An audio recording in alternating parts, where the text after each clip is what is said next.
Today we'll start off with your complete revision of bonding unit 1 topic 3 एडेक्स international layers chemistry. आपके पास सबसे पहले तो देखो दो टाइप्स मेन जो बॉन्डिंग है हमारे पास आयोनिक बॉन्डिंग और कोवेलेंट बॉन्डिंग। अब आयोनिक बॉन्डिंग के अंदर you know that metal atoms हमेशा इलेक्ट्रॉन लूज करते हैं and they become positive ions that we call as cations. ठीक है, और जो नॉन मेटल्स होते हैं they are always going to gain electrons on form negative ion जिनको हम एनायंस कहते हैं।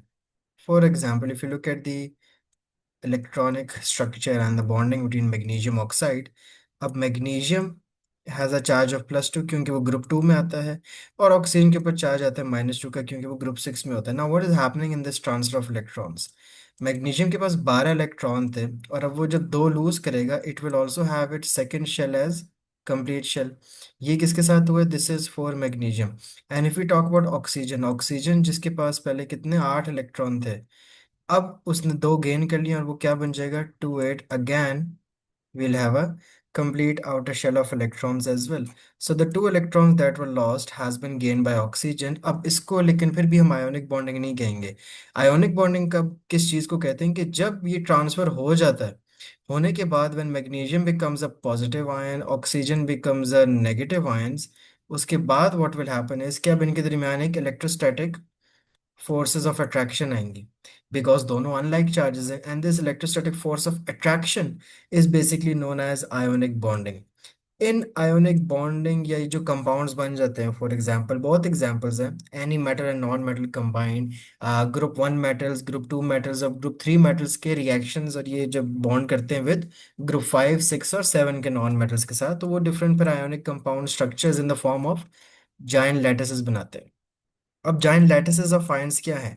It's a bunch of positive and negative ions arranged regularly in a cubical structure. And ionic bonding is basically defined as the strong electrostatic force of attraction between the oppositely charged ions formed by electron transfer. This ionic bonding is stronger and the melting points are higher when the ions are smaller or have higher charges. जैसे कि अब अगर मैं magnesium oxide और sodium chloride को discuss करूं, magnesium oxide का charge है +2, ऑक्सीजन का है -2, यहाँ पे सोडियम क्लोराइड का है +1 और यहाँ पे है -1। Now both of these are ionic compounds, लेकिन इनमें से ज़्यादा स्ट्रॉन्ग कौन सा होगा? Magnesium oxide. कम स्ट्रॉन्ग कौन होगा? Sodium chloride. उसकी दो वजह हैं, एक तो हो गया charge density, the charge density of magnesium is higher than the charge density of sodium. दूसरी बात, जब आपके पास चार्ज डेंसिटी ज़्यादा हो जाती है, फॉर एग्जांपल +2 का मतलब उसने दो इलेक्ट्रॉन्स लूज कर दिए हैं। अब दो इलेक्ट्रॉन्स लूज होने की वजह से हुआ क्या है, दैट ये जो पहले 282 था इसके पास पहले तीन शेल्स थे, अब आखिरी वाला शेल खत्म ही हो गया, तो न्यूक्लियस के ऊपर जो बर्डन था वो भी कम हो गया, विच मीन्स अब वो और स्ट्रांगली उसने क्या किया है? अट्रैक्ट कर लिया है इलेक्ट्रॉन्स को, and it forms a smaller cationic radius. जितनी भी वैसे कैट आयोनिक रेडियस होते हैं, कैट आयोनिक रेडियस का मतलब जो पॉजिटिव आयंस के रेडियस होते हैं वो हमेशा वैसे ही छोटे होते हैं than anionic radiuses. Got it? उसकी वजह है, अब क्लोरीन जब है, यस। क्लोरीन हो गया या ऑक्सीजन हो गया, जब ये गेन करते हैं ना, तो न्यूक्लियस के ऊपर बर्डन और पड़ जाता है बकायदा। क्यों? क्योंकि उसको अपनी फोर्स ऑफ अट्रैक्शन, पहले वो आराम से जब 6 इलेक्ट्रॉन्स को दे रहा था, अब वो अटेंशन डिवाइड हो जाएगी, ज्यादा लोग आ गए, अटेंशन डिवाइड हो गई है, उसकी जो फोर्स है वो डिवाइड हो जाएगी, तो इनकी अट्रैक्शन वीक होने के बायस क्या होता है that these electrons move away from the nucleus then. So positive ions are smaller compared to their atoms because it has one less shell of electrons, and the ratio of protons to electrons has also increased, so there is a greater net force on remaining electrons holding them closely. The negative ions formed from group 5 to 7 are larger than the corresponding atoms. The negative ion has more electrons than the corresponding atom, but the same number of protons. So the pull of the nucleus is shared over more electrons, and the attraction per electron is less. That makes the ion bigger as well. So if you look at these as well, अब यहाँ पे Al+3 को compare करें तो it has a smaller radius, whereas अगर Na+1 को compare करें it has a bigger radius. Why? क्योंकि यहाँ पे ज़्यादा इलेक्ट्रॉन्स लूज हुए हैं, तो यहाँ पे ज़्यादा बर्डन कम हो गया है, जिसकी वजह से न्यूक्लियर अट्रैक्शन ज़्यादा है और आयोनिक रेडियस छोटा है। यहाँ पे भी बर्डन कम हुआ है लेकिन ज़्यादा नहीं हुआ ना, एक इलेक्ट्रॉन ही गया है, तो इतना कोई कम नहीं हुआ रेडियस। इधर अगर बात करें कि फ्लोरीन -1 और N-3 को कंपेयर करें, तो n-3 में बर्डन बहुत ज्यादा हो गया क्योंकि तीन तीन इलेक्ट्रॉन गेन हो गए हैं। तो obviously the force has divided, it is now being shared in more number of electron. जो फोर्स पहले नाइट्रोजन 7 इलेक्ट्रॉन्स में शेयर करा था, अब वो 10 इलेक्ट्रॉन्स में शेयर हो जाएगी सारी की सारी nuclear attraction as well. They all have the same electronic structure of the noble gas, but there are increasing number of protons from nitrogen to fluorine and then sodium to aluminium. But the same number of electrons in all of them. Electrons तो इन सब में same है. But the effective nuclear attraction per electron increases and the ions get smaller. आप देखो overall cationic radiuses वैसे ही छोटे हैं. Anionic radiuses overall ज़्यादा हैं. And within the group, the size of the ionic radii increases going down the group. This is because as one goes down the group, ions have more shells of electrons. Ionic bonding का evidence आपको X-ray diffraction experiment से भी दिया होता है. You don't need to memorize or something as well. जिसमें line contouring के through पता लगा था कि ये आयोनिक लैटिसेस जो आयोनिक कंपाउंड्स बनाते they are like arranged in such a regular pattern. और वहां पे बड़ा विजिबल हो जाता है कि जो क्लोरीन वाले ऐसे करके अरेंज्ड हैं, they are slightly larger than the sodium ones, जिससे आपको आयोनिक कंपाउंड का लैटिस स्ट्रक्चर भी पता लग जाता है कि यार जितने भी कैट आयोन्स थे, they are smaller overall than the anions including chloride. The ions are discrete or separate as well because the electron density falls to zero between the ions. The electron density map does not, और वो आपको overall एक पूरा mapping से बता देता है कि साइजेस सच में फर्क करते हैं between cations and anions. Ionic compounds have the following physical properties including high melting and boiling points। उसकी वजह यही है कि अगर आपसे पूछा जाए कि यार इस XYZ ionic compound का melting और boiling point हाई क्यों है, तो आपने हर दफा एक ही आंसर देना है, because a lot of heat, temperature or energy would be required to overcome the strong attractive forces, intermolecular forces between the ions। ये नॉन कंडक्टर्स होते हैं when in a solid form, लेकिन जैसे ये मोल्टन हो जाते हैं या एक्वस बन जाते हैं, एक सोल्यूशन का पार्ट हो जाते हैं, ions and electrons are now free to move. Plus ये ब्रिटल भी हैं, इजीली ब्रेक भी हो जाते हैं। A little force can easily push the ions along, and the ions will next to the similar ions. There will always be a force of repulsion between like ions pushing the layers apart as well. इसी तरह आपके पास chemistry में, खैर वो तो एक अलग बात है कि इलेक्ट्रोलिसिस के अंदर भी एक तरह से यही हो रहा होता है, there is a movement of electrons as well. Electrons याद रखें कि हमेशा नेगेटिव से पॉजिटिव मूव करते हैं। If you talk about the movement of electron, that is always opposite to the current as well, that you'll study in your upcoming chapters and unit 2 as well. Covalent bonding, on the other hand, is caused by the electrostatic attraction between the bonding shared pair of electrons and the two nuclei. Strength of the covalent bond can be demonstrated by high melting points of giant atomic structures like diamond graphite, जिनके high melting points होते हैं because they contain many strong covalent bonds in a macromolecular structure, and also it takes a lot of energy to break the many strong bonds. X-ray diffractions for the hydrogen molecule show high concentration of negative charge between H nuclei, and this negative charge is also strongly attracted by both nuclei, so the attractive interactions exceed the repulsive ones as well। कोई भी covalent compound होगा, there is always a significant electron density between the atom. जब भी एक covalent compound में कोई sharing होती है, सबसे ज्यादा इलेक्ट्रॉन डेंसिटी आपको मैंने जैसे वो बताया कल टॉपिक 4 और 5 में, बॉन्ड वाले रीजन में होती है ना। जैसे सारी इलेक्ट्रॉन डेंसिटी अगर सिंगल कोवलेंट बॉन्ड्स में देखिए यहाँ पे होगी, डबल कोवलेंट बॉन्ड में सारी इलेक्ट्रॉन डेंसिटी यहाँ पे, और ट्रिपल कोवलेंट बॉन्ड में all of the electron density is over here.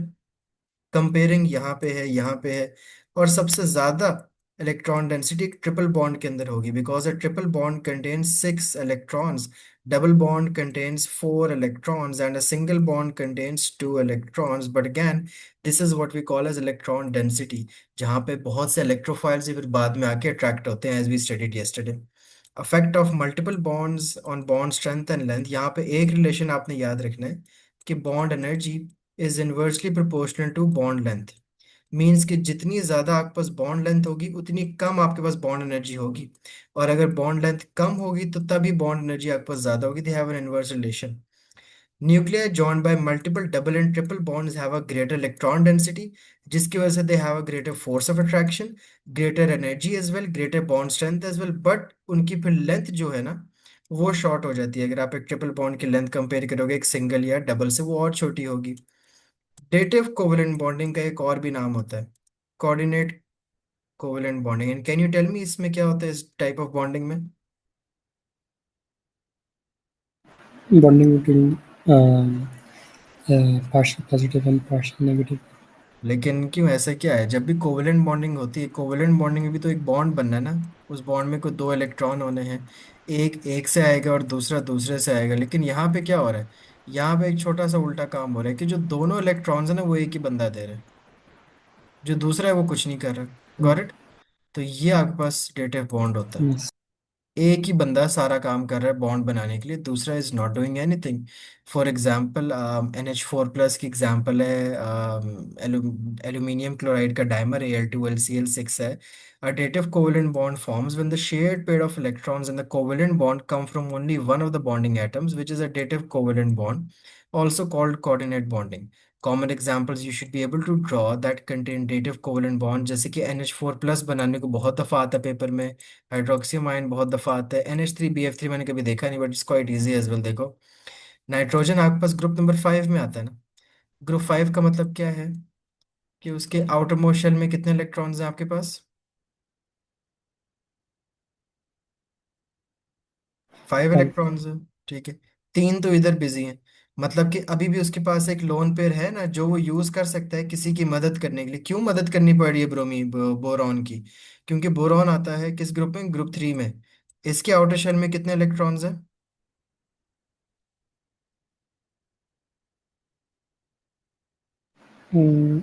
3। 3 है, और वो तीनों के तीनों बिजी हैं। लेकिन नाइट्रोजन के पास एक लोन पेयर है। दैट इज वाई नाइट्रोजन यहाँ पे एक दे देते हैं, और आप फिर उस एरो की डायरेक्शन भी बोरॉन की तरफ लगा देते हो। The direction of the arrow goes from the atom that is providing the lone pair to the atom that is deficient of electron pair. फिर एमोनिया की एग्जांपल ले लो। अब एमोनिया क्या होता है, NH3। नाइट्रोजन अगेन उसने 3 बॉन्ड बनाए हैं ना हाइड्रोजन के साथ ऑलरेडी। ठीक है, विच मीन्स अभी भी उसके पास एक लोन पेयर खाली पड़ा है। लोन पेयर का मतलब दो इलेक्ट्रॉन्स, जो कि वो एक H+ आयन को दे देते हैं, क्योंकि H+ आयन में कितने इलेक्ट्रॉन्स हैं, कैन यू टेल मी?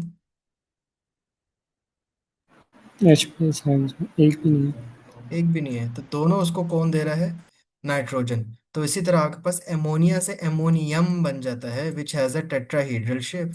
इसी तरह 2 aluminium chloride molecules also join together, और ये पेपर में आएगा बनाने को, जिसमें क्लोरीन जो है एक डायमर बना देते हैं। क्लोरीन की वजह से जो डेटिव बॉन्डिंग हो रही है, for example this one joining with this and this one joining with this, इस तरह करके जो डायमर फॉर्म होता है, that is also through dative covalent bonding. यहाँ तक क्लियर हो गया सब कुछ? जी। एलोट्रोप्स ऑफ कार्बन, एलोट्रोप्स ऐसे मॉलिक्यूल होते हैं, और अगर वो कार्बन के एलोट्रोप्स हैं, which means that they are giant covalent structures या मैक्रो मॉलिक्यूल, जिनमें सिर्फ कार्बन एटम होंगे। होंगे ज्यादा से एटम्स, लेकिन सिर्फ वो कार्बन के एटम्स होंगे। For example the macromolecular structure diamond, it has a tetrahedral arrangement of carbon atoms and there are 4 covalent bonds per atom। अब कार्बन आपके पास किस ग्रुप में आता है, ग्रुप नंबर 4 में। विच मीन्स वो मिनिमम भी 4 बॉन्ड्स बनाएगा और मैक्सिमम भी 4 बॉन्ड्स बनाएगा। उससे कम अगर हुआ तो उसका एक इलेक्ट्रॉन फ्री रहेगा। इसलिए जो ग्रेफाइट होता है, graphite has a planar arrangement, और यहाँ पे 3 कोवेलेंट बॉन्ड होते हैं पर एटम। यार कार्बन के पास तो 4 इलेक्ट्रॉन थे आउटर मोस्ट शेल में, विच मीन्स कि जो फोर्थ इलेक्ट्रॉन है वो इधर ही कहीं फिर रहा है। जो फोर्थ इलेक्ट्रॉन है हर कार्बन एटम का, वो कहीं ना कहीं बीच में फिर रहा है, बिकॉज इट इज फ्री। और उसी की डीलोकलाइज होने की वजह से graphite is able to conduct electricity. लेकिन यहाँ पे 4 के 4 electrons are already involved in bonding, whereas in graphite 3 of them are involved in bonding, while one of them, the fourth one, is actually freely moving between the layers of graphite. Diamond cannot conduct electricity because all 4 electrons per carbon atoms are involved in covalent bonds. They are also localized, they cannot move. Whereas graphite can conduct electricity well between the layers because 1 electron per carbon is free and delocalized, so these electrons can move easily along the layers. But ये जब कोई energy gap बहुत ज्यादा होगा between layers, वो फिर शायद electricity conduct ना कर पाए। क्लियर हो गया? जी। बट दोनों मैक्रोमोलिकुलर स्ट्रक्चर्स हैं, तो इनमें एक चीज तो कॉमन है, they have very high melting and boiling points. Why? Because again more heat energy and temperature would be required to overcome the many strong covalent bonds. Clear? Yes. Graphene is a new substance that is one layer of graphite. इतना ज्यादा important नहीं है for syllabus point of view. यहाँ भी 3 covalent bonds पर atom form होते हैं, the fourth outer electron पर atom is delocalised, These also have very high tensile strength because of the strong structure of many strong covalent bonds. Graphite can conduct electricity well along the structure because one electron per carbon is free and delocalized. So electrons can again move very easily along the structure. Carbon nano tubes भी ऐसी form होती हैं in circular वे, जिसकी वजह से इनमें बहुत high tensile strength आ जाती है। वजह फिर भी सबकी वही है, जब भी आपसे पूछा जाए मेल्टिंग पॉइंट क्यों ज़्यादा है, स्ट्रेंथ क्यों ज़्यादा है, टेंसिलिटी क्यों ज़्यादा है, बॉइलिंग पॉइंट क्यों ज़्यादा है, स्ट्रॉन्ग क्यों है, सब में आपने ये बताना है। Strong covalent bonds and intermolecular forces of attraction. They also conduct electricity because again one electron पर कार्बन आपके पास फ्री है और डीलोकलाइज्ड है, और वो इजीली इस ट्यूब के अलॉन्ग मूव भी कर रहा होगा। Nanotubes have potentially many uses, one being the potential to use as vehicles to deliver drugs to cells as well। और यहाँ पे delocalized electronic Buckminster Fullerene structure भी आता है, फुटबॉल लाइक शेप होती है। That's also not included in your syllabus। Electronegativity is also defined as the tendency to gain an electron, to attract an electron in a covalent bond towards itself. Electronegativity is measured on a Pauling scale that ranges from 0 to 4, and there are different factors that affect electronegativity as well. It increases across a period as the number of protons increases and the atomic radius decreases because the electrons in the same shell are pulled in more. It decreases down a group because the distance between the nucleus and outer electrons increases and the shielding of inner shell's electrons also increases। आप जैसे जैसे periodic table के right पे जाओगे और ऊपर आओगे, electronegativity बढ़ेगी, विच मीन्स कि जो फ्लोरीन होगा that will be the most electronegative atom, और उसकी जो पॉलिंग स्केल पे वैल्यू है दैट इज अराउंड 4। तो fluorine, oxygen and nitrogen specially, ये जो हैं they are the most electronegative atom. Ionic and covalent bonding are the extremes of continuum bonding type, and the differences between electronegativity between these elements can determine where a compound lies on this scale। A compound containing elements of similar electronegativity and hence a small electronegativity difference will be purely covalent। अगर बहुत ज़्यादा आपके पास कोई let's say difference है, शदीद difference होगा, तो ionic bonding होगी। क्योंकि शदीद डिफरेंस का मतलब ही होगा कि यार एक बेचारा फिर मेटल है और एक वो दूर नॉन मेटल है, इनके दरमियान तो हो जाएगी आयोनिक बॉन्डिंग। बिल्कुल ना होने जितना फर्क हो, बिल्कुल कोई ज़्यादा फर्क नहीं है, अगर फॉर एग्जांपल हाइड्रोजन और क्लोरीन, मतलब कि वो दोनों हैं बहुत करीब करीब, दोनों ही फिर नॉन मेटल होंगे because they are so close to each other, उनमें कोई इलेक्ट्रोनेगेटिविटी का फर्क ही नहीं था। तो उनके दरमियान भी आपके पास इस तरह करके डायपोल्स फॉर्म हो जाएंगे। A compound containing elements of very different electronegativity and hence a very large electronegativity difference will always be ionic। Permanent dipoles भी कैसे फॉर्म होंगे? When you have polar covalent bond. Permanent dipole forces हमेशा दोनों electronegative atoms होंगे, तो जो ज्यादा electronegative वाला होगा that will always get a negative dipole, जो कम इलेक्ट्रोनेगेटिव होगा that will get a positive dipole, और फिर जो उनके दरमियान अट्रैक्शन होगी we call it the permanent dipole dipole interactions as well, and this is due to the charge separation between both of the atoms। Polar molecules भी वही होते हैं। फॉर एग्जांपल अब ये एक सिर्फ अकेला एक पोलर मॉलिक्यूल कहा जा सकता है बिकॉज यहाँ पे एक इलेक्ट्रोनेगेटिविटी का डिफरेंस है। बट अगर हम बात करें CCl4 की, CCl4 लगता तो है कि यार कार्बन क्लोरीन तो होते हैं आपस में पोलर, लेकिन मसला क्या है कि यहाँ पे हर तरफ क्लोरीन लगा हुआ है। अब होगा क्या कि इस वाले क्लोरीन का डायपोल इस वाले क्लोरीन से कैंसल आउट हो जाएगा, इस वाले पे जो डायपोल बनेगा वो इस वाले से कैंसल आउट हो जाएगा, तो कैंसल आउट भी हो जाते हैं कुछ डायपोल्स आपस में, जिसकी वजह से CCl4 इज नॉन पोलर। अगर मैं सिर्फ CCl बॉन्ड की बात करूं तो वो बॉन्ड तो एक अकेला पोलर ही है, but due to 4 chlorines on the same carbon that makes it non polar. CH3Cl के अंदर भी तो वही है कार्बन क्लोरीन का बॉन्ड, लेकिन बात क्या है कि यहाँ पे पोलैरिटी है क्योंकि और कोई कैंसल आउट करने वाला है नहीं। This is the only atom that is very highly electronegative. CO2 again, बेशक ये एस पॉजिटिव और ये दोनों नेगेटिव नेगेटिव हैं, बट अगेन इन दोनों ने एक दूसरे को कैंसल आउट कर दिया and it's a symmetrical non linear non polar molecule as well. तो इस तरह के जहाँ कैंसल आउट हो जाते हैं हम फिर कहते हैं कि यहाँ पे there was no net dipole moment and the molecule is non polar. There is also an experiment that can check the effect of the charged rod on the polar and non-polar liquids, where a charged rod formed by rubbing a plastic rod is brought close to a jet of liquid flowing from a burette। If the liquid is polar, the jet of the liquid will be attracted towards the electrostatic force of the rod, and the dipoles in the polar molecules will all align at the negative end, और वो फिर attract करने लगते हैं। तो आपको नजर आता है कि यार ये तो स्ट्रीम ऑफ वाटर थोड़ा सा अट्रैक्ट हो रही है। Water is a polar molecule, क्यों नहीं है? Water H2O is also a polar molecule, क्योंकि यहाँ पे नेगेटिव वाला कैंसिल आउट करने के लिए कोई और है नहीं, and it's a non polar molecule. Water molecule के दरमियान भी आपको सवाल आया हुआ है पेपर में, that you have to show the permanent dipole dipole forces, और a special type of permanent dipole dipole forces को जो कि ऑक्सीजन और हाइड्रोजन के दरमियान प्रेजेंट होती है, उसको हम हाइड्रोजन बॉन्डिंग कहते हैं। Hydrogen bonding is also a permanent dipole dipole force, लेकिन हाइड्रोजन बॉन्डिंग वो वाली परमानेंट डायपोल डायपोल फोर्स है जो सिर्फ हाइड्रोजन नाइट्रोजन, हाइड्रोजन ऑक्सीजन और हाइड्रोजन फ्लोरीन के दरमियान जो परमानेंट डायपोल डायपोल फोर्सेस होती हैं, वो इतनी स्ट्रांग होती हैं कि हमने उनको एक स्पेशल नाम दे दिया है, विच इज हाइड्रोजन बॉन्ड। है ये भी एक इंटरमोलिकुलर फोर्स ही, परमानेंट डायपोल डायपोल भी इंटरमोलिकुलर फोर्स है, but a special name is given to these three permanent dipole forces as hydrogen bonds. One example आपके सामने अभी वाटर की भी थी। क्लियर हो गया यहाँ तक? जी। तो whatever molecule is like given to you in the paper, आप उसका शेप भी बता सकते हो, आप उसका एंगल भी बता सकते हो। आपने सिर्फ उस क्वेश्चन में आपको जैसे कोई भी दिया हुआ है, BeCl2 आ गया है, अगर आपने अपनी नॉलेज से यही डिटरमिन कर लिया कि इस पूरे मॉलिक्यूल के अंदर कितने बॉन्ड पेयर्स हैं और कितने लोन पेयर्स हैं, आप सिर्फ ये टेबल याद कर, जो बेशक डायग्राम्स को देखो ही ना, आपको ये सारी कोई भी मॉलिक्यूल आएगा पेपर में आप कर लोगे।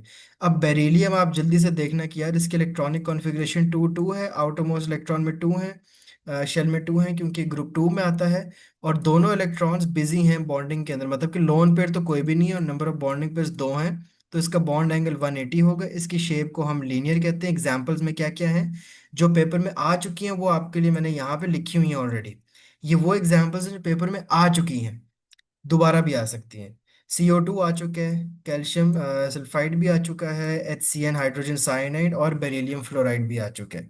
ट्राइगोनल प्लेनर वो होगा जिसके पास 3 बॉन्डिंग पेयर्स है, 0 लोन पेयर्स है, they have a bond angle of 120। ये आपके सिलेबस में ऑलरेडी कुछ आ चुके हैं। टेट्राहेड्रल में जो आपके पास 4 बॉन्ड पेयर्स, 0 लोन पेयर्स होंगे, बॉन्ड एंगल 109.5 होगा। इसको हम sp3 हाइब्रिडाइजेशन भी कहते हैं, because this is very much common, और ये आपके पास ऑर्गेनिक केमिस्ट्री के अंदर भी आ सकता है। These are some other examples as well tetrahedral shape की। ट्राइगोनल पिरामिडल कौन से होते हैं? जैसे NH3 हमने पढ़ा था। अब NH3 आप ये ना देखना कि यार NH3 में तो 3 बॉन्ड बनाए थे, BeCl3 ने भी तो 3 बॉन्ड बनाए थे, ये दोनों ट्राइगोनल प्लेनर क्यों नहीं है? क्या डिफरेंस है बोरॉन ट्राइक्लोराइड में और एमोनिया के अंदर? Can you tell me? Lone pairs का। एग्जैक्टली, नाइट्रोजन के आउटर मोस्ट शेल में 5 होते हैं, बोरॉन के पास तो होती है आउटर मोस्ट शेल में 3 है। यहाँ पे एक लोन पेयर है जिसकी वजह से it gets an angle of 107, and these are the examples that have. ये PF3 आया था पेपर में लास्ट ईयर। बेंट शेप में 2 बॉन्ड पे 2 लोन पेयर होंगे as in water, bond angle 104.5। H2S आपके पास 2 दफा आ चुका है पेपर्स में, हाइड्रोजन सल्फाइड का। ट्राइगोनल बाइपिरामिडल मैंने कभी देखा नहीं आज तक, 5 बॉन्ड पेयर 0 लोन पेयर, जैसे कि PCl5। अब यहाँ पे आपके पास 90 डिग्री एंगल भी मौजूद है, और फैन व्यू में देखोगे तो 120 डिग्रीज के एंगल्स भी मौजूद हैं। ऑक्टाहेड्रल यस पेपर में आ चुके, 6 बॉन्ड पे 0 लोन पे, लेकिन बनाने को नहीं आया था, but yes they did ask that all of the bond angle जो यहाँ पे हैं वो सारे क्या होंगे? 90 डिग्री होंगे। तो obviously you have to first decide and state the number of bonding pairs and lone pairs of electron. Once you have done that, आपको पता होना चाहिए कि जब भी इलेक्ट्रॉन पेयर्स होंगे वो कोई ना कोई तो रिपल्शन देंगे, क्योंकि ये सारा टेबल बना क्यों है? Valence shell electron pair repulsion theory एक होती है, VSEPR थ्योरी, जो आपकी बुक में भी लिखी हुई है। उसका मतलब ये है कि जितनी वैलेंस शेल इलेक्ट्रॉन्स होते हैं, they always provide some repulsion that will change the shape as well. और फिर आप वहां से ये टेबल याद कर जाओ एक दफा। मॉलिक्यूल्स कोई भी आया, आपने सिर्फ एक चीज डिटरमिन करनी है, क्या? बॉन्डिंग पेयर कितने हैं, लोन पेयर कितने हैं। बाकी आपको जेन में टेबल अगर याद होगा, you can determine it shape and angle easily as well. Clear हो गया? Yes. These are some of the other examples as well, कि आपने कैसे डिसाइड करना है कि इनमें कौन सी बॉन्डिंग होगी और कौन सी नहीं होगी। इसको भी आपने देख, these are some of the complex shape, बहुत कॉम्प्लेक्स भी नहीं आएंगी पेपर में, बट अगेन जब आप पेपर्स कर रहे होगे जितनी एग्जांपल्स आएंगे, we are going to talk about वो तो ड्रॉ करके भी देख सकते हैं। दैम। ड्रॉ करके भी कैसे? क्यों? हाँ मतलब, लेकिन अगर आपको ये पता है कि कौन सा जो सेंट्रल एटम है, आप सेंट्रल वाले को फोकस करो। हर मॉलिक्यूल में एक सेंट्रल तो होता है ना, अगर आपको सेंट्रल वाले का ग्रुप नंबर पता है, ठीक है, और नंबर ऑफ आउटरमोस्ट इलेक्ट्रॉन्स पता है, और आपको पता है कि वो और कितनों के साथ, तो जेन में जल्दी जल्दी हो सकता है। लेकिन हाँ, ड्रॉ रफ सा कर लो, बनाने को कम आता है, लेकिन ड्रॉ जल्दी से कर लो, तो that will also help you decide the shape and angle. Clear? Metallic Yes. bonding क्या है? Metals consist of giant lattices of metal ions in a sea of delocalized electron. Metallic bonding is the electrostatic force of attraction between the positive metal ions and the delocalized electron. There are three main factors that affect the strength of metallic bonding, including number of protons, number of delocalized electrons, and the size of the ion as well. Simple किसी metal की आपको metallic bonding पूछी जाए, आपने यही diagram बनानी है।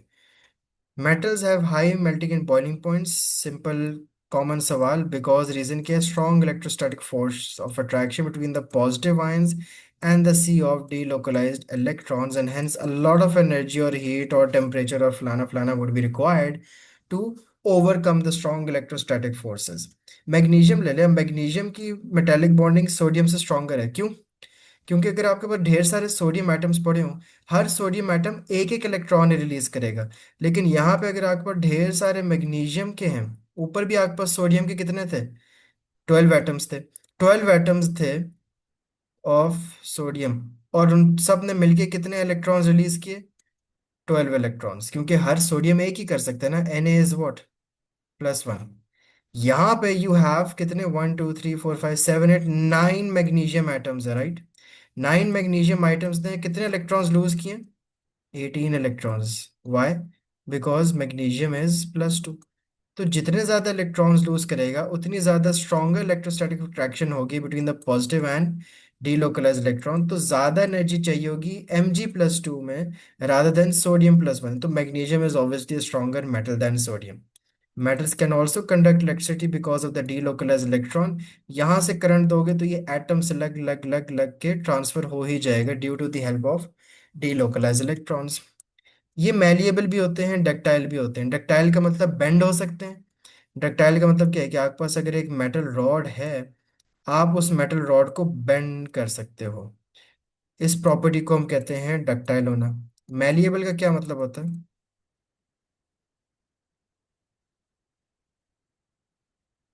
Malleable का मतलब Drawn into ice. कंप्रेस कर सकते हो, आप उसकी शीट बना सकते हो। Got it? Yes. ये क्यों पॉसिबल है? क्योंकि ये लेयर्स है ना, ये सारी लेयर्स हैं, ये लेयर्स एक दूसरे के ऊपर स्लाइड Slide राइट over कर each other. सकती हैं। ये राइट निकल जाएगी, ये लेफ्ट है, ये रोलर्स लगे हुए हैं, पहिए हैं जैसे, एक दूसरे के ऊपर they can easily slide as well. Ionic, metallic, and molecular giant molecular comparison को आते हैं, तो you should be able to draw the following diagrams that describe the structures and words to show the 4 different types of crystals. You should also be able to explain the properties of these solids. For example, giant lattices are present in ionic solids, covalently bonded solids, and solid metals. Sodium chloride का lattice अगर आया, हमने अभी ionic bonding में discuss किया, आपने कैसे equally spaced बनाने हैं। और इक्वली स्पेस भी इस तरह से नहीं कि सारे एक ही जितने साइज के बनाओ। ये देखो, क्लोराइड वाले एन आयन है ना, ये थोड़े से बड़े दिखाए हैं। सोडियम वाले थोड़े से छोटे, तो उनको छोटा ही दिखाना। Got it? क्योंकि वो कैट आयन है, तो इन चीज़ों का ख्याल रखना होता Yes. है। इतना फोकस नहीं करते बच्चे, दोनों एक ही साइज के बना लेते हैं। ये डायमंड बनाने को आ सकता है, ग्रेफाइट बनाने को आ सकता है। और ग्रेफाइट के दरमियान ये डॉटेड लाइन से आपने वीक वैंडरवाल्स फोर्सेस भी शो करनी है, that are between the sheets of the graphite. Both these macromolecule structures have high melting points because of the strong covalent force in the giant structure, and again, it takes a lot of energy to break the many strong covalent bonds. Metallic कोई भी है, यही बनाने। ठीक है। Molecular कोई भी आ जाए, आयोडीन आता नहीं है वैसे, तो ये बनाने। आइस जरूर आएगा। तो इसके अंदर अगर आपने शो करनी, I already drew this diagram above as well, this is a bit difficult to draw, लेकिन एटलीस्ट अगर वो कहे कि वाटर के अंदर आप शो कर दो परमानेंट डाइपोल डाइपोल फोर्सेस या हाइड्रोजन बॉन्डिंग, तो एटलीस्ट आई रिकमेंड कि आप 3 वाटर मॉलिक्यूल्स बना दो। Got it? मतलब Yes. एक ऐसे शो कर दिया, एक थोड़ा सा ऐसे, और एक ऐसे, बस 3 बहुत हैं, ये 5 बनाने की जरूरत नहीं, एटलीस्ट 3 बना दें। जो मार्क्स की में मेरे ख्याल से वहाँ 2 लिखा होता है, आप 3 बना लो। The main point is to show the central water molecule, और आपको हाइड्रोजन बॉन्डिंग शो करनी, which is a special type of permanent dipole dipole force ही कह सकते हैं। और एक और चीज़ याद रखिए, इसकी वजह से होता है क्या, अब आप देखो बीच में खाली जगह बहुत है। ये खाली जगह है, अब ये खाली जगह है, राइट। अब इन खाली जगहों की वजह से होता क्या है, बर्फ भी अगर आप करीब से देखो तो बर्फ में भी क्रैक्स होते हैं ना। वो क्रैक्स क्यों है? क्योंकि दुनिया के सारे सॉलिड्स जो होते हैं they always have a higher density than the liquids. ये एक यूनिवर्सल रूल है, लेकिन वाटर एक अनोखा है। वाटर में अनोखी बात क्या है कि इसका जो लिक्विड की डेंसिटी है वो ज्यादा है देन द सॉलिड्स डेंसिटी। इसीलिए ice can flow on water because there are lot of spaces and that causes the low density of ice as well. Molecules are held further apart from each other. Clear? Yes. So this is a whole, you can say, summary as well of the ionic bonding, covalent bonding के अंदर simple molecular भी हैं, macromolecular भी हैं, metallic के अंदर भी हैं। Then they all have some properties as well। अगर हम इनको compare करें, एक दफ़ा मुझे ये ऊपर वाला टेबल समराइज कर दें, ये जो आपके सामने अभी है, बताएं जी। ये आयनिक बॉन्डिंग का, जिसमें जाइंट आयनिक लेटर्स बनते हैं। सोडियम क्लोराइड और मैग्नीशियम ऑक्साइड के लिए नीचे वाला covalent covalent shape pair of electrons है, जिसमें सिंपल मॉलिक्यूलर का स्ट्रक्चर नहीं है, लेकिन इस पे लंडन फोर्सेस होती है, परमानेंट डायपोल्स होते हैं, और कुछ में हाइड्रोजन बॉन्डिंग भी होती है। और इसके एग्जांपल्स में आयोडीन, आइस और कार्बन डाइऑक्साइड है। कोवलेंट दूसरा कोवलेंट जो जॉइंट मॉलिक्यूलर स्ट्रक्चर है, उसमें ग्रेफाइट, डायमंड है। और मेटेलिक में हर मेटल्स में एक ही डायग्राम बनेगा अगर बनाने को आएगा। और उनके एग्जांपल मैग्नीशियम और सोडियम है। क्लियर हो गया? जी। If we talk about their properties, boiling and melting point से स्टार्ट करते हैं। Ionic have high boiling and melting points due to the strong electrostatic force of attraction. Molecular की बात करें, overall low weak intermolecular forces है, और हम कहते हैं इसमें लंडन डिस्पर्शन या वैन डर वाल्स फोर्सेस हैं। मैक्रो मॉलिक्यूल्स के अंदर ऑब्वियसली स्ट्रॉन्ग कोवलेंट बॉन्डिंग ज़्यादा है, मेटेलिक में सबसे ज़्यादा है। सॉल्युबिलिटी की बात करें तो आयोनिक आर गुड सॉल्युबल क्योंकि पोलर होते हैं, अनलेस कोई नेट डायपोल मोमेंट जीरो ना हो जाए। बाकी मॉलिक्यूलर पुअर है, मैक्रो मॉलिक्यूल बिल्कुल इनसॉल्युबल है, मेटालिक भी इनसॉल्युबल। कंडक्टिविटी के बारे में बताएं।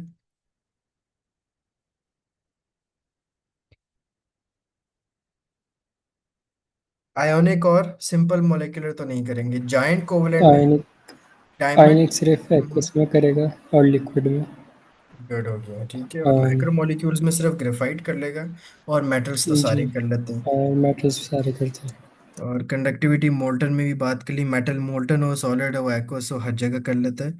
और आयोनिक सिर्फ मोल्टन हो तो कर लेंगे। जेनरल डिस्क्रिप्शन में देखें तो they ionic compounds exist as like crystalline solids and stuff. बाकी सिंपल मोलिकुलर्स, गैसेस, लिक्विड, जैसे आयोडीन ऊपर ड्रॉ भी हुआ हुआ था।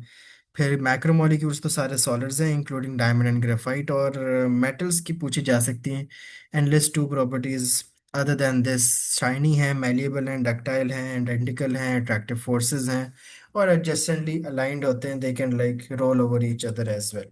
क्लियर हो गया? That's the end of your complete revision of bonding.